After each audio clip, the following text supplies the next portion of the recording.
Hey everyone, it's Raghu back with Mindrolling. And today I have a wonderful hangout with John Forté. John, welcome to Mindrolling. Thank you, Raghu. Thank you for having me. Thank you for the invitation. It's a pleasure to be here. So, many of you will know that John is closely associated and was part of the Fugees with Wycliffe and Lauryn Hill and Prez, right? Mm-hmm. That's right. Yeah. The refugee camp, the Fugees, refugees. Fugees. Yeah, one of the most unique hip-hop rap groups of all time and a major influence for many of the people that you hear out there right now. And yeah, we'll get into that later. But I guess what I really want is to start out with where you're from and how you grew up and the kind of environment that you were dealing with at the time. So I know you grew up in Brownsville, right? In New York? I grew up in Brownsville, Brooklyn. There's also Brownsville, Texas. I'm sure there are many other Brownsvilles scattered throughout these here United States. But I'm from Brownsville, Brooklyn. Single parent at home. My mom, Flo, is my best homie. I spoke to her a little while ago.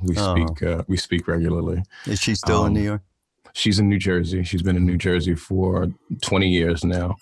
And she raised my older sister, Natasha, and me on her own very, very heroically and bravely at a time when, it was tough for a lot of folks, not only in the neighborhood, but in the country, in the 70s and 80s. So, Brownsville definitely was and remains to this day to be an underserved community. And so resources were scarce, but the love was thick and heavy, and you felt community. So I can't take anything away from that. I had a very, very happy childhood, although there was some traumatic occurrences within a very, very traumatic environment. Yeah. And going to school. And by the way, I took a look. I love this. You did an interview, I guess, last year with Talib Kweli, who is a good friend. I know that. And so I heard him. You mentioned there that you were actually sent to a gifted school that was that was far away. Yeah, describe that, because you were 7, 8 years old and having to do something that was a little bit scary, right? Sure. The zone school, PS 183, was 2 blocks away from where I grew up on Legion Street between Riverdale and Livonia in Brownsville. And I remember that first day of class, I went to I guess my homeroom, and we had some exercises, and there was some reading exercises in particular, and I was pulled out of that class immediately and told to go to the principal's office, and I wasn't told why I was in the principal's office. And the next thing I know, my mom showed up, and I thought, what did I do? I'm in some serious trouble. And she went in and she spoke to the principal and my teacher, and there was this meeting on my behalf, and I was none the wiser about the subject or the topic beyond me, right? And so when my mom came out, before she could even speak, I was already apologizing. I didn't do it. I don't know what they're telling you in there. Yeah, right.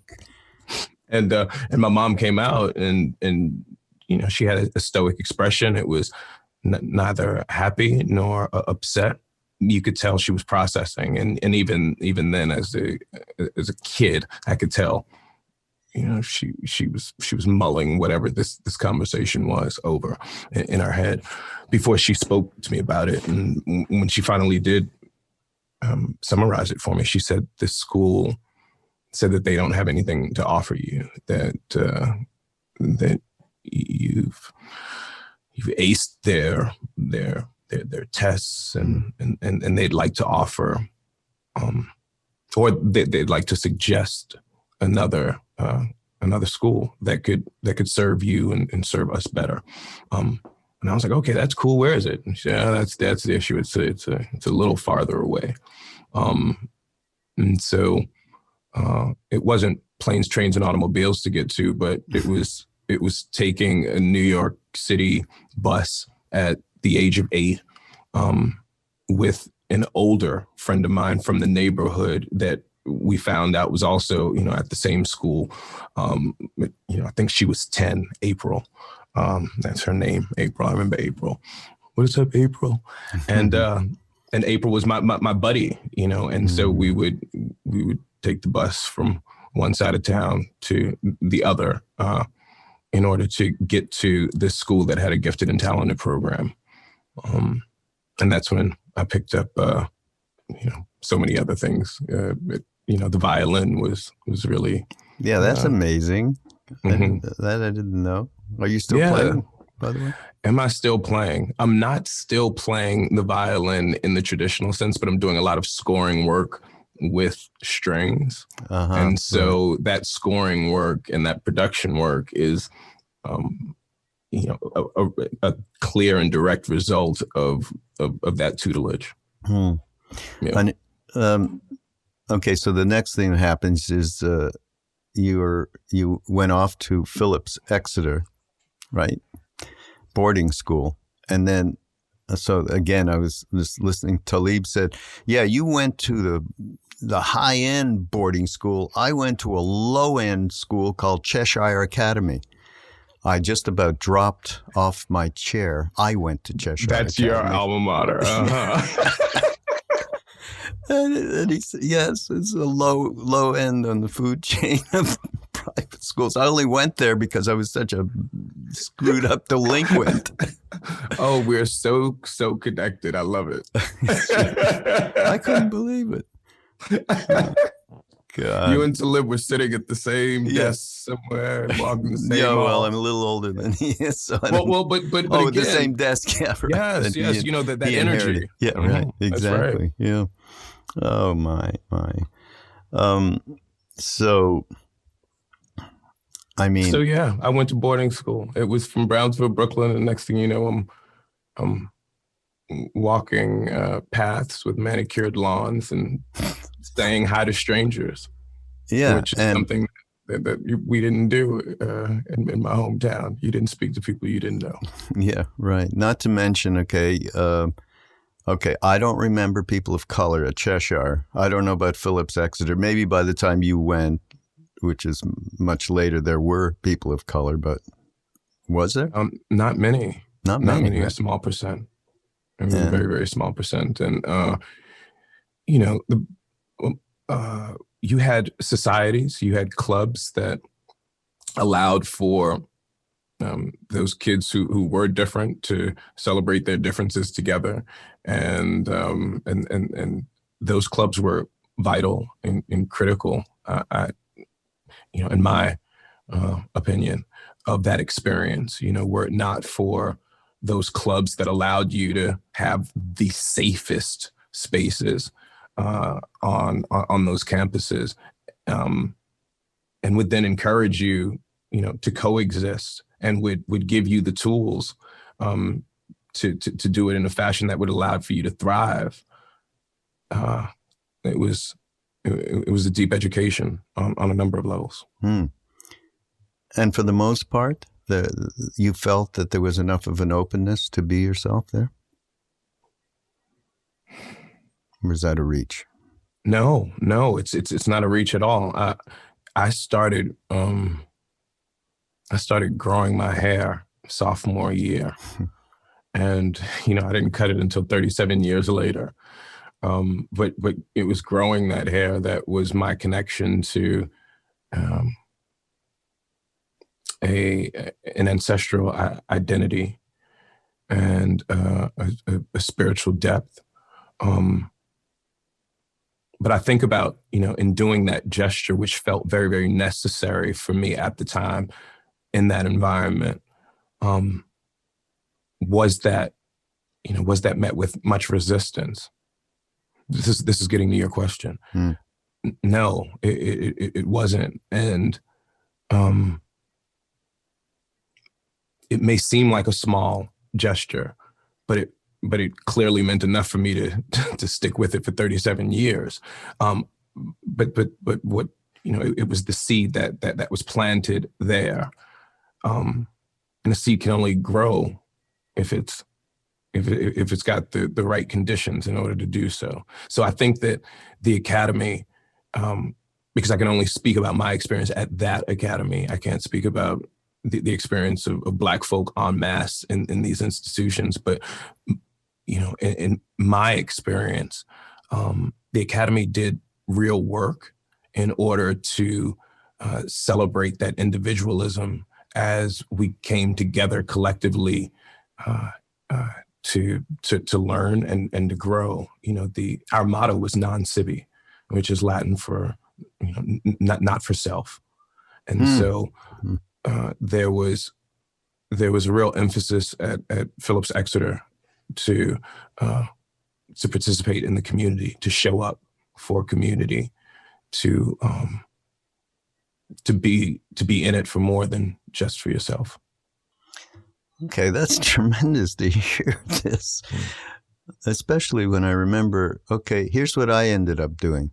First of all, looking for whatever drugs I could find, at 15 years old, 16, whatever it was. And that wasn't so easy back then. And then second thing is that I got into a snowball, this is really dumb, a snowball fight with what we call townies, right? We call the townies, yes. Unfortunately for me, we too knew townies. Yeah. Unfortunately for me, the vice principal happened to be walking down that street just behind where I was throwing. I hit him, and he threw me out right away. Gone. Really? Yeah, I got expelled for a month or something like that. And if you can imagine having to go home and explain that out to your parents. So this was my life. I was pretty much ruined at school from the get-go. And so. Did you stick around thereafter? Did you go to, did you stay in school? Or yeah, did you, I graduated by the skinny of my teeth because I had a really great math tutor, a teacher who I shouldn't have passed, but he got me passed. All praise. Yeah. All praise. Yeah. So, what one does with one's circumstances is an interesting thing when you think about the causes and conditions that formulate our lives. Again and again. Yeah. And, yours is a good example and mine is not such a good one. But I was saved in the end. I was saved. Hallelujah. Yeah. God. Oh, by the way, everybody, I will be chastised for not telling everyone about the fact that John is going to join our Ramdas Soul Land music series. I believe it's April 29th, but go to ramdas.org/music and you'll see the whole lineup, which starts, it runs from mid-March through the end of April. And our date is April the 30th. 30th. That was close. Yes. 30th. Okay, everybody, April 30th. And we're really, really happy that you're doing this with us. Thank you. Yeah. Thank you. I'm feeling so much joy to be introducing myself to this community, to have the opportunity to do so. And this is our first sort of public conversation. Yeah. But there's so much connectivity here, and so there's this explosion of it's just happiness of being here now. Right. Yeah. Yeah. So you get out of school, and obviously you were drawn to music. And yeah, a little bit about how you even ended up, meeting the Fugees and meeting, actually, Lauryn Hill, I think, was instrumental. But wasn't there somebody before all of that was kind of started taking you around? A sort of mentor, Jessica, I think her name was. There was so many. I've got so many heroes and mentors and guides and advisors. When I think about the folks who held my hand through this journey thus far, it's not a short list. Not a short list. Musically, you talk about me being drawn to it. It doesn't even feel like that. It feels like we were never apart. My journey with music has been the relationship of having it, experiencing it, seeing it morph and take on different colors and shapes. And it showed me from a very, very early age that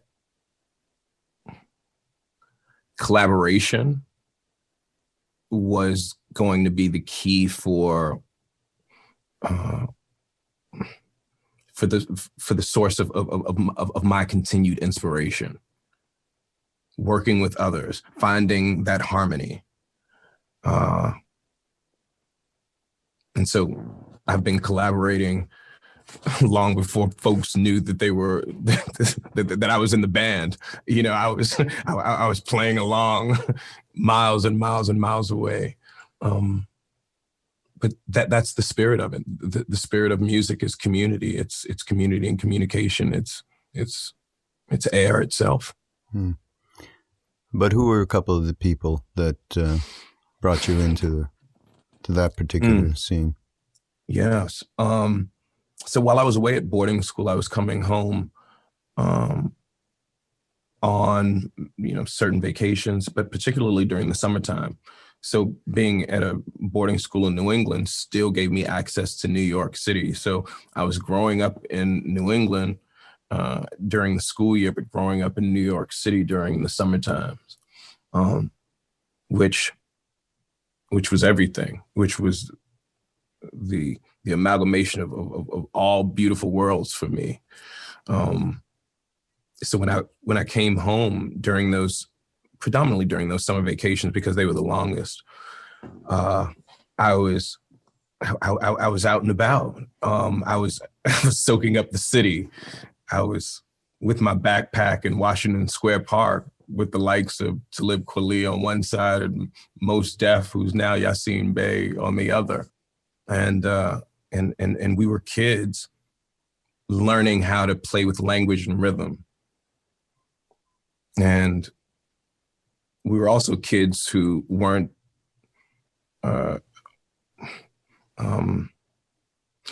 I won't say we were also kids who weren't. I would say we were also kids who were connected to our academic institutions. So we showed up with our backpacks, and in those backpacks, more often than not, happened to be, the books that we were reading, Paulo Freire and Frantz Fanon. And so we were, we were educating ourselves and then passing that literature around and then incorporating that into our rhymes. And so we became a generation known as the backpack rappers.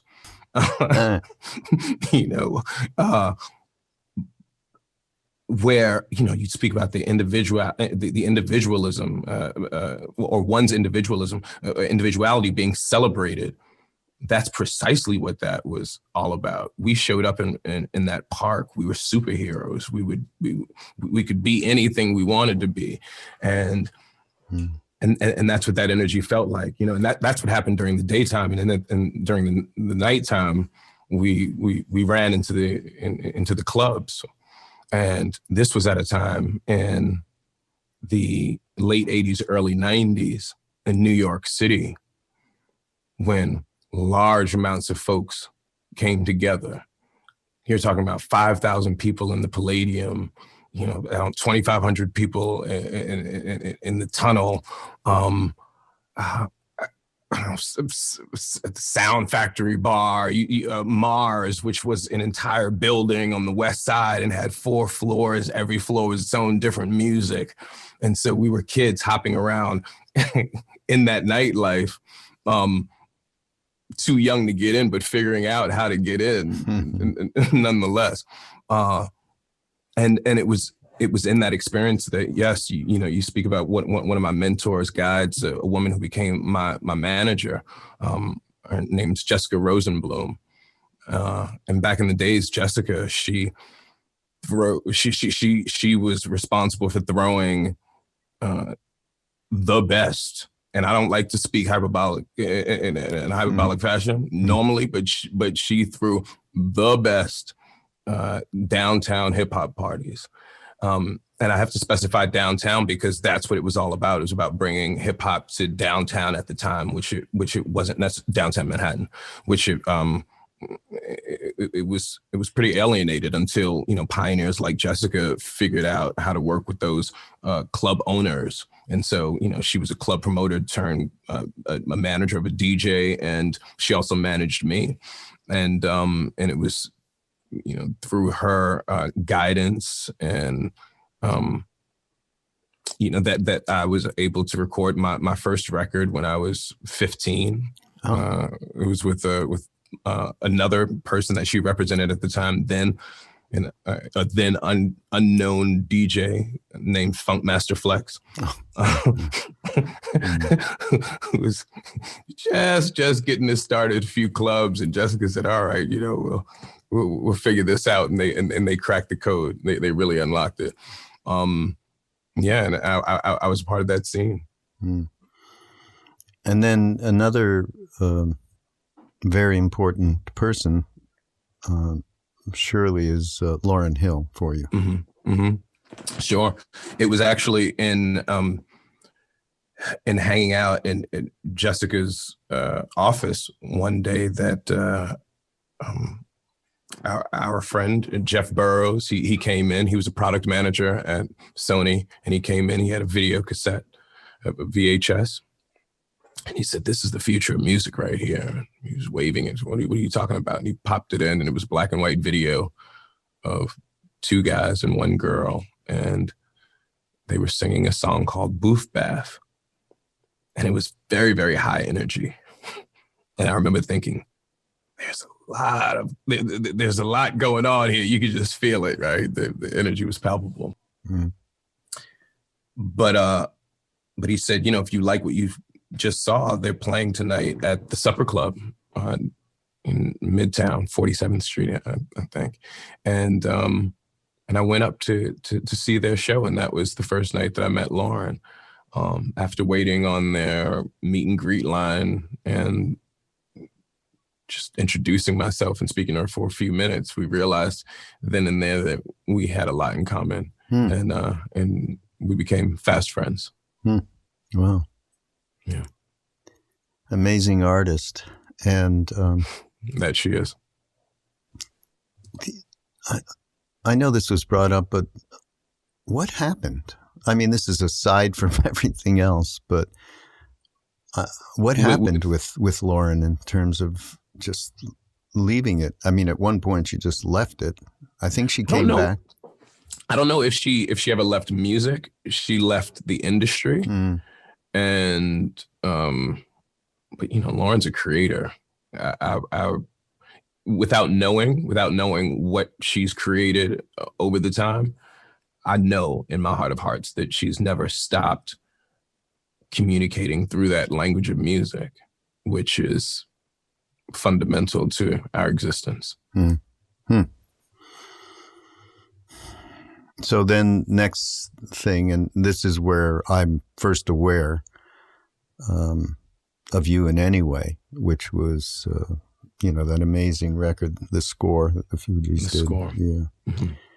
I mean, Okay, all you guys out there, if you have not heard this, please go to Spotify and stream it. Killing This is Me the 20th, Softly. the 25th anniversary this year. Oh, really? Oh, my Yes. God. Must make you feel a little bit older. A little bit. Just a little bit. But I don't know if you all remember the Roberta Flack song, Killing Me Softly. No one will remember. No. Okay. All right. Well, take it from us. It's a phenomenal song. And what you did, John, because you produced that track, I know. I didn't produce Killing Me Softly. Oh, I produced a remix of Killing Me Softly. No, that's what I mean. Which is now floating around out there. Uh-huh. But it wasn't the one on the record. No. Uh-huh. I produced a couple of tracks off of that album. I produced Family Business. I produced Cowboys, which I'm also rapping on. I did drum programming on No Woman, No Cry. Yeah, that's the other one. Yeah, that Marley song. Mm-hmm. Yeah. Exactly. Anyhow, check it out, y'all. I mean, that record is pretty phenomenal and was a huge hit and big moment in hip hop for sure. It was quite a moment. Yeah. So then we go to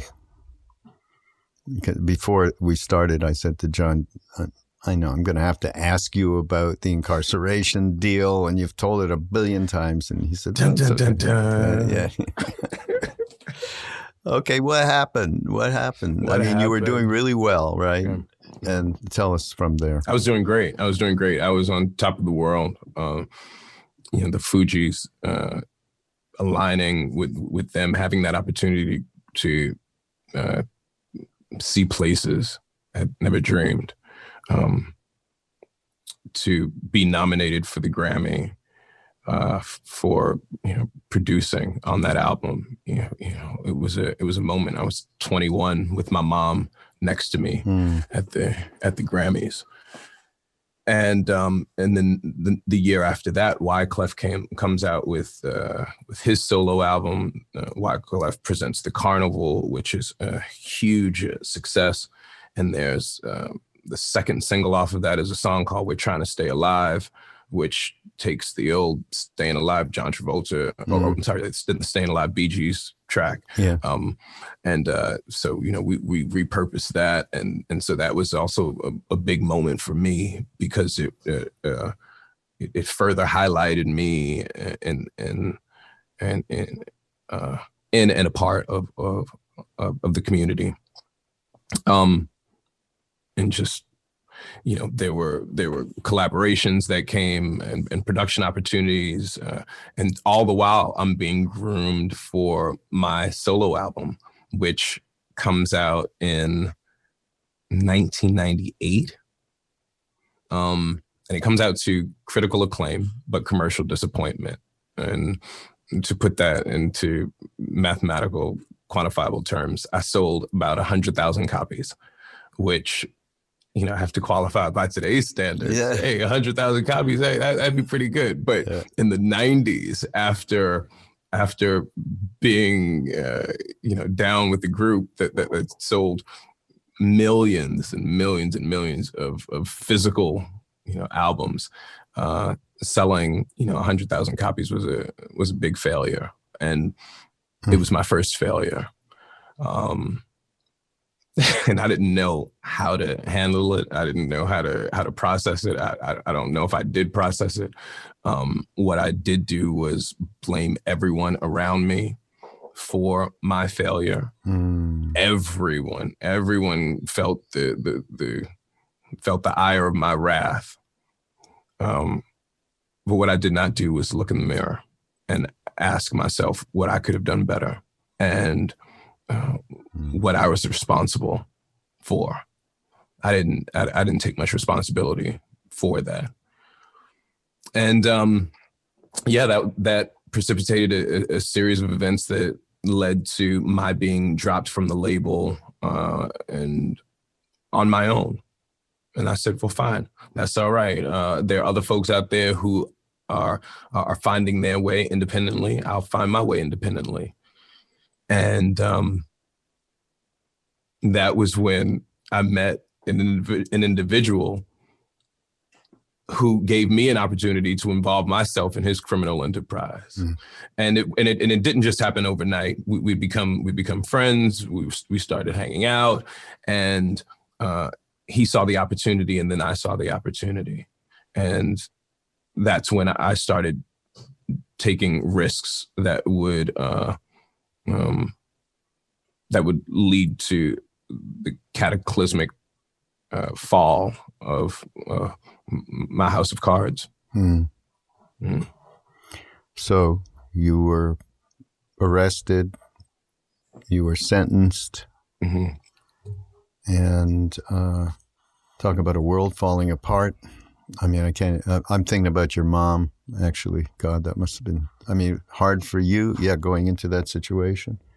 But Mom.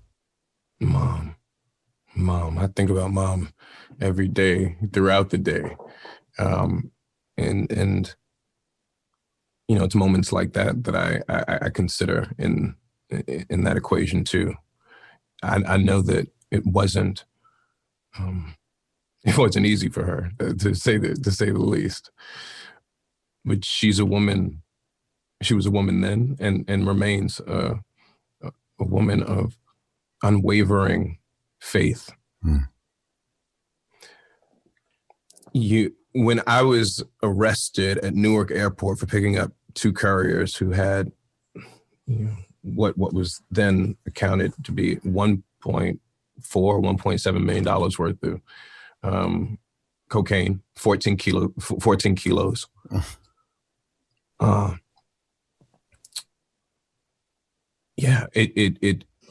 Everything stopped. Everything changed. It was this shift. And a year later, after being on house arrest for a year, waiting to go to trial, I went to trial in Texas. I wasn't arrested in Texas, but because the couriers, unbeknownst to me, when I was arrested, the couriers were participating in a controlled delivery. They had already been apprehended. They had already been working with the feds, and so conversations had been recorded, and they were building a case. And ultimately, the couriers testified against me. The kingpin in the operation, he was arrested on an unrelated charge a few weeks later, and said, "Oh, I'll give you my partner, John Forté." I'm like, partner? And so a year later, I was in a court of law in Houston, Texas, with couriers testifying against me and the kingpin testifying against me, and me being in the middle. And I was found guilty of the possession charge. I was acquitted of the conspiracy charge. Although originally, and when I tell this story, I'd like to throw in the detail that originally the jury came back. They returned with they were deadlocked, and the judge issued an Allen charge, which essentially directs the jurors to do their civic duty and to work it out to reach a verdict. Right? Like you've taxpayers have paid for this. I'm gonna really encourage you to go back there and to do the work. And so something like 22 minutes later, they came back with the verdict, which was a compromised verdict, which acquitted me on the conspiracy charge, but found me guilty of the possession charge. And it was first time nonviolent drug offense. But it garnered me 168 months in federal prison, so a 14-year prison sentence. And that was 2001.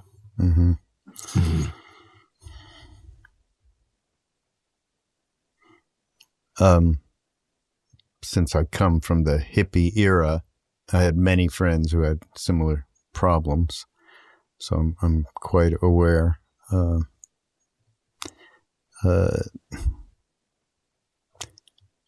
So people are going to say, well, what happened? How did that turn? So much. A little bit of this, a little bit of that. Yeah. But it stems from the left turn on the around the music, I would imagine. The first couple of years of my incarceration, I didn't embrace music. I felt betrayed by the industry. I felt like a lover scorned. And I also didn't want to be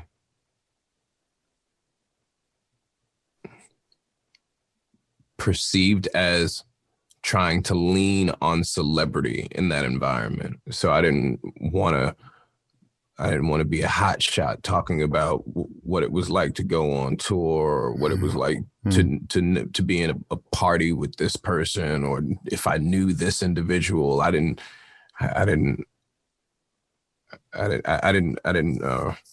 reminisce, at least out loud. It wasn't until a dear friend of mine named Rabbit, came to me when I was at my designated facility, Loretto, which is in Western Pennsylvania. And he came to my cell one day and he gave me an acoustic guitar that he'd gotten from the recreation department. He'd made a move and had gotten a guitar. I'm like, how did you get this guitar? He's like, don't ask me. I'm out of here. And I'm there with this guitar. And, Rabbit thought that he was doing me this amazing favor, because here he knows me to be this musician. And he thought he was, throwing me a lifeline. And he was. But I didn't realize it then. I was like, what am I supposed to do with this thing? Because I didn't know how to play guitar. I looked at other friends of mine who were out there, but that wasn't my instrument. I programmed drums. I knew how to sample things, and I played violin, but the guitar, no. But a few weeks with that instrument taking up space in my limited space, I soon welcomed the conversation with it. And so I asked for friends and family to send me basic guitar for or guitar for dummies, or basic guide to guitar, and just these tab books, which pretty quickly led to me teaching guitar in prison, even though I only knew how to play 2 chords at the time. The next thing I knew, I was teaching a guitar class to 12 guys. And they didn't know or care that I only knew 2 chords, because as long as I could teach them 1 chord, that was enough. And so I started teaching them what I knew as soon as I knew it, rather immediately. And that ultimately very clearly helped me learn faster, more passionately, more profoundly. It was more purposefully. Wow. So from being thrown off the cliff in the music business to it reviving you in that circumstance is pretty amazing karma. Well, the business didn't, right? It wasn't the business. It's the music. It's the continuous thread of the music and that relationship to it. And so, in the 90s, right, my relationship was, it was the commodification. It was very, very commodification based. It was transactional. I'm going to show up and I'm going to get paid for my time. Thank you very much. You are correct in what you're getting at, and that is, in that environment, in the doom and gloom of prison, by striking up the conversation with this guitar, I found a liberation that I hadn't known before. And I'm not talking poetically. I'm talking very, very literally. And that is the ability to accompany myself as a musician. So prior to that moment, I was a rapper. I showed up and somebody would play the backing track and I would rap lyrics over it. And that felt good to me. And I did that at Radio City Music Hall. I did that at Carnegie Hall. And I did that at small little clubs around the world. And I was fine with that. But I always had to have a DJ, or I always had to have somebody. So it was in learning that guitar. My first song had 2 chords. Well, that's all you need. That's all you need. So it was off to the races from there. So the reality is that people who do go to prison, and as I say, I've known people and so on, and there seems to be, when you get there, there's a fork in the road. You can go right, you can go left. So you can hate everything and hate yourself, or you can look at yourself. I think those are 2 basic things. Now, I just actually the other day was doing an intro to a Ram Dass podcast that we do. And in one part of it, he was talking about, actually, it was about work and money. And he was talking about the way you look at people that you're working with. If you look at them as other, and you're trying to get ahead, you got to defend yourself, somebody wants your job, all that kind of thing, you're pretty lost. You've got to work yourself back into where you see the soul in everybody. So he said, and a good example of this, although nothing to do with work, is that I used to work with prisoners. I used to go to prisons, and Ram Dass was involved in something called Prison Ashram Project, and they would provide supplies of spiritual books, this, that, and the other. Be Here Now. And he said at one point he was working with people on death row. And he said for many of them, that process brought them into that soul land that he talks about. And he would be sitting around with them doing loving kindness, Buddhist meditation with these folks. And that is obviously really radical. You are going to, that you are going to lose your life. And to be able to move in that direction, is pretty spectacular, really. And there wasn't just a few, many, he said. And I think you were in prison for about 4 years, something like that? More than 7. 7? Somebody gave me the wrong info on that one. 7, Jesus.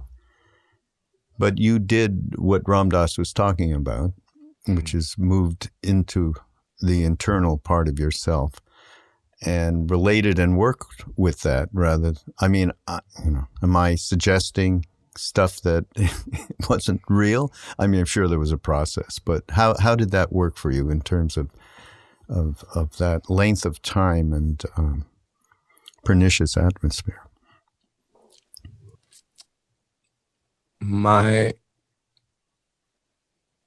prison experience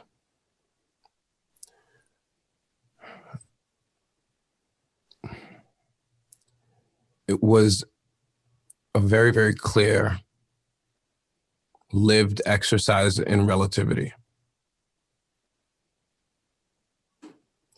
I knew from the moment that I arrived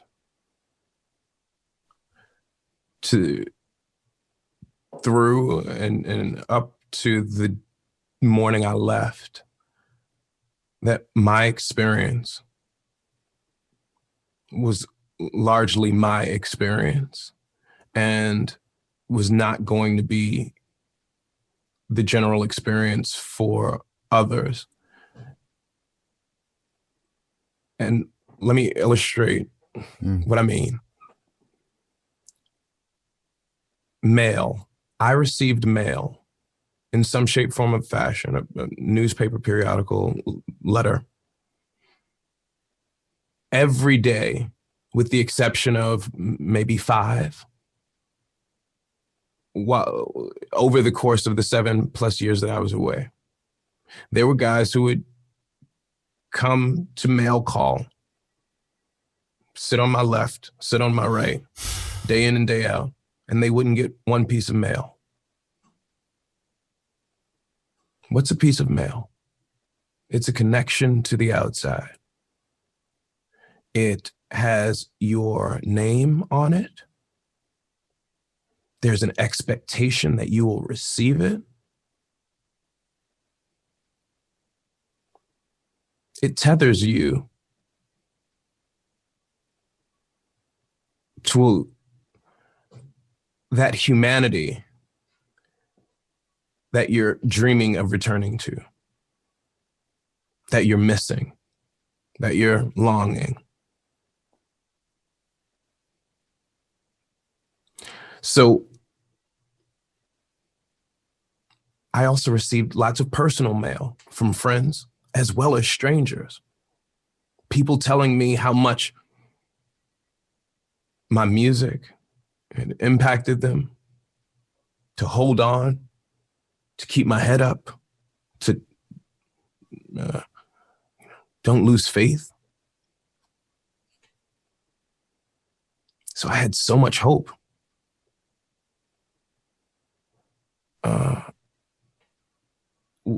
We had the appeals process until we didn't, but that appeals process gave me hope that lasted me for the first 4 years until the Supreme Court said, no, we're not gonna hear your case.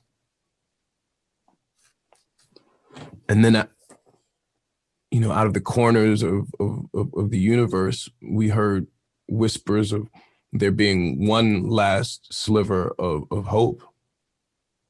And that was now that the appeals process was exhausted, to consider filing for executive clemency, a presidential commutation or pardon. And this was during the Bush era. George W. Bush, who did not have a popular history with utilizing those powers.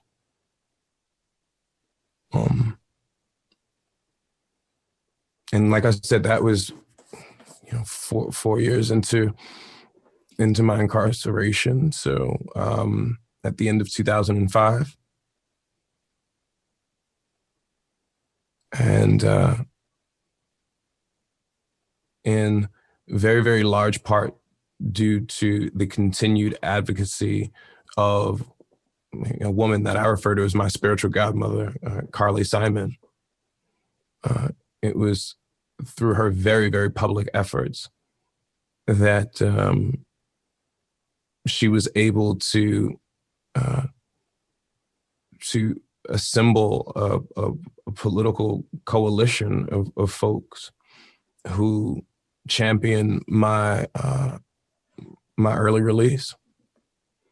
And on November the 24th, 2008, I found out that my name had made a very, very short list.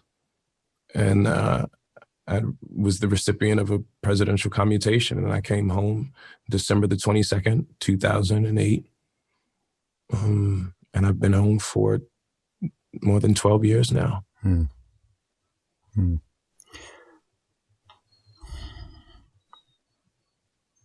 Boy, do you look, just looking at the karma of that, and how it just turned you inside out, basically. And again, the connection with music seems to be the internal alchemy, right? Well said. Yeah. Mm-hmm. That's just amazing. And then, fast forward. I mean, I never thought I'd hear from you And so you're going to have to explain that out a little bit. But suddenly I'm watching a video of a song John did not that long ago, a year ago, I'm not sure, Gong Guru. Well, the original song that, that I did, and when I released that video, I think it might have been 2015, maybe 2016. Oh, really? Mm-hmm.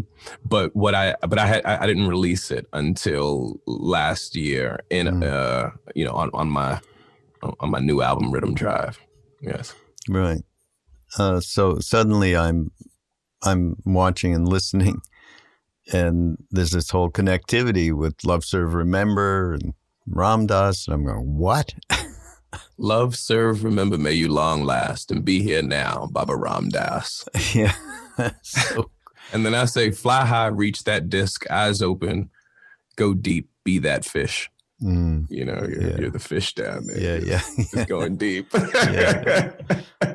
All right. Well, how do you meet up with Ram Dass, basically? I can't think about that without thinking about the adage that, I heard that said, our paths are deeply connected long before and after we meet. And I had been familiar with Ram Dass's likeness and even some of his words, because I read Be Here Now when I was away.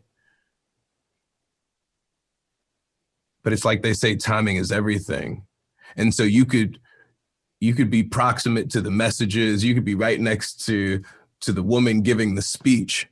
But if you're not ready to hear it and to receive it, you might as well be across town and out of earshot.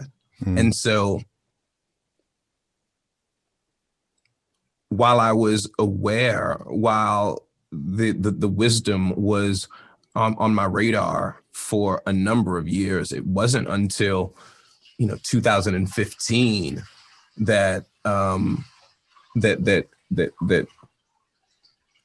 it really turned on for me, and there was a triumvirate of but no, you know what? I'm not even gonna say it was a triumvirate because I was digging some of what Terrence McKenna was saying as well. So, between Alan Watts, Abraham Hicks, Ram Dass, I was tuning into frequencies that felt really, really familiar time and time again. And so I'm seeking out these recordings, and, the digital age has lots that we can throw rocks at, but the ability to be able to source information and good information is awesome. So I was able to find this library of this treasure trove of recordings, and I was transported. I closed my eyes, I listened, I laughed along with the audience members. I was in the room. And so me being a musician, but not just a musician, but a musician deeply rooted in the urban experience, I feel duty bound to take the stuff that makes me feel great and to put it to song so that others can also pick up on those ingredients, on those good feeling ingredients. And so I began very, very purposely and deliberately and with a whole lot of love, incorporating some of this wisdom into the music.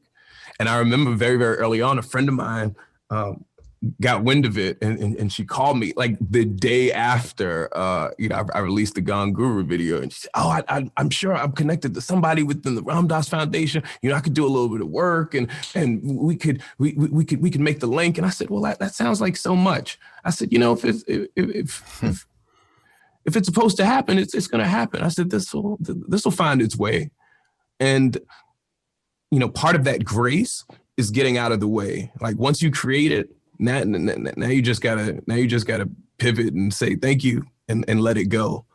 And I let that go. And I'll tell you, I was so surprised when I was happily surprised when I got a message from our mutual friend who had heard what you heard, and she saw what you saw, and she said, "Did you say Ram Dass in the song? And if is there any, I'd love to connect you." And that felt a lot easier. It felt a lot easier this time, a few years later, and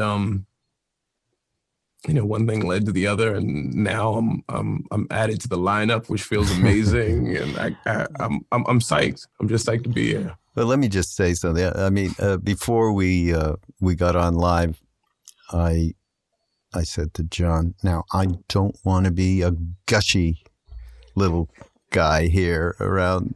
So I've heard the new music that John's been creating. There'll be an album that'll come out this year, and you're all going to hear about it one way or the other. I mean, it's really, really pretty great. But when you started talking about wanting to share through your vehicle some of what you have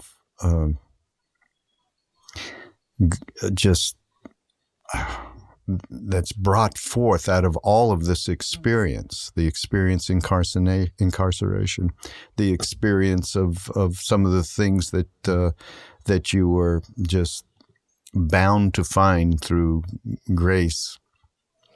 Now, so some people get angry at me because I get a little bit, I'm not so happy about new age stuff. Okay, when people are put into songs, the most all of this spiritual verbiage, which is so direct, and it feels like fundamentalism to me almost, and I just tell you, you will all be so pleased to hear real poetry that reflects real wisdom, okay, in a way that it's just spectacular, okay? So I did my gushy thing. I can't help it, John. Thank you, Raghu. Thank you. It is real.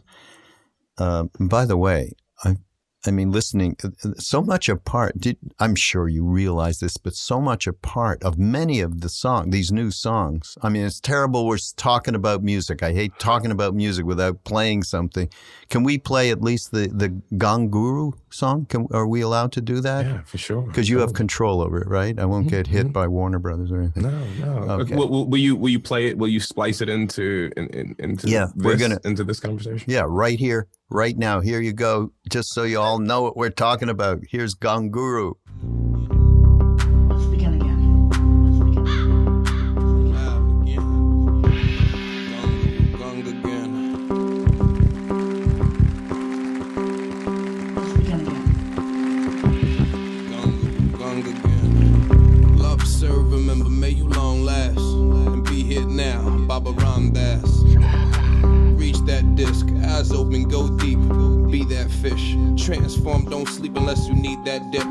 Live without apologizing, be that rich. Get in line, get well, get rhythm. Get used to good living, yeah. It's like a line to a lemon. We've been here before, you just need to remember. It's like a lemon to a lime, it's revealed over time. The signs and the symbols, the cracks in the asphalt, stash in the dashboard, world in my palms, hacky sack with my passport. Let's begin again.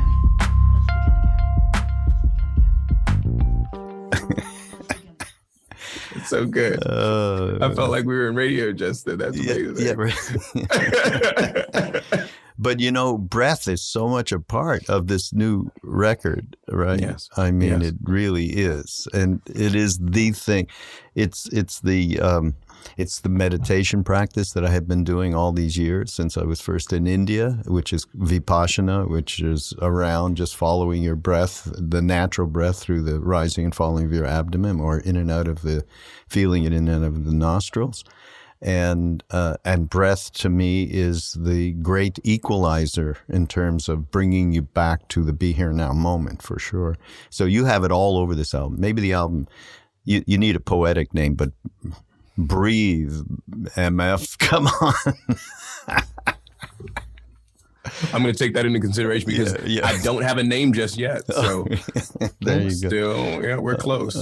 And by the way, here's just, I don't even know which song this is from. And this is so totally an aside. The truth is subjective. That's why I choose herb for breakfast. I don't know where it's from, which song or anything. That's from the new album. It is. Okay, that's great. from a song called Build. Yes. The truth is subjective. Yeah. Everybody, when I'm talking about John being able to wordsmiths in a way that just wakes you up and connects you to what the reality is. And this is, so here's a line, find your wings. Okay, find your wings, but until then, get under mine. You know what that is? Ram Dass just wrote a book with Mirabai Bush, or Mirabai wrote it with Ram Dass, called Walking Each Other Home.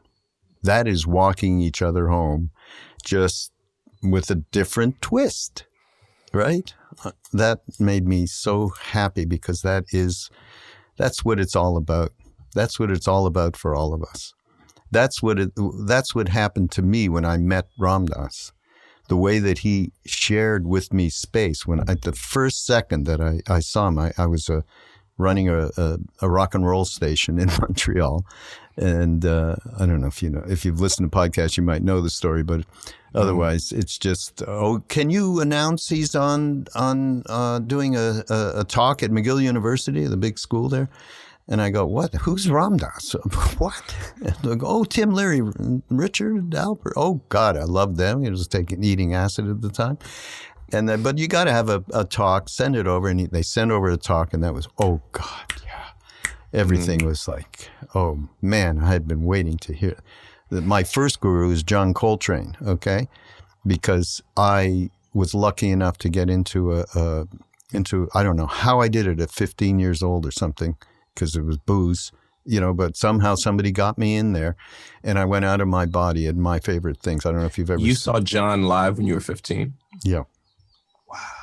Yeah. Talk about grace.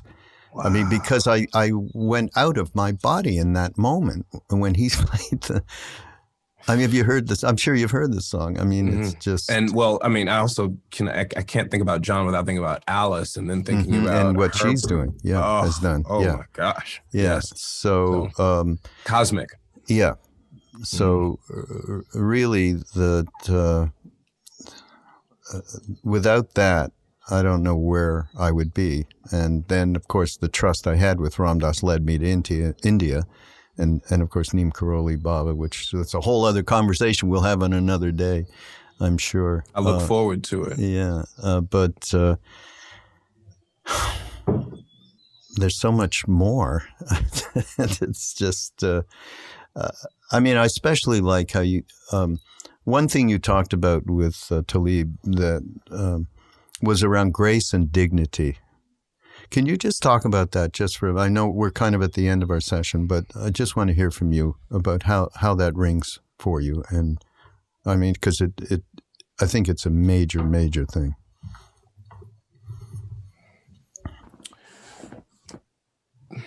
There was a time when I was in prison and I was doing my job as an orderly, cleaning out the trash bins, mopping, sweeping, custodial work.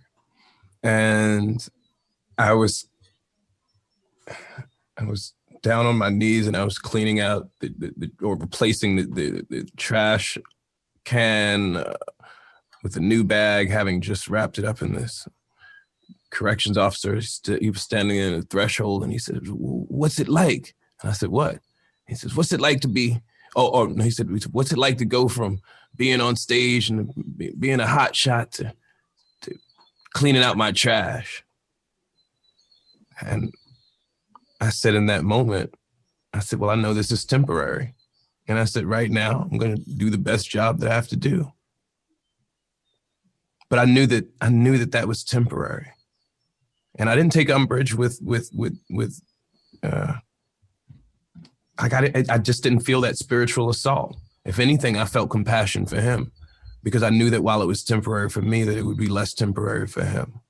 And that sort of job security came from a not great feeling place, supported by lots of ill-feeling thoughts, right? Because the prison industrial complex is another construct. And so we invest in it. We invest in it. We believe in it to the degree that is convenient for us until one day, and this day will come, we see what that environment really tells us about ourselves. Mm. So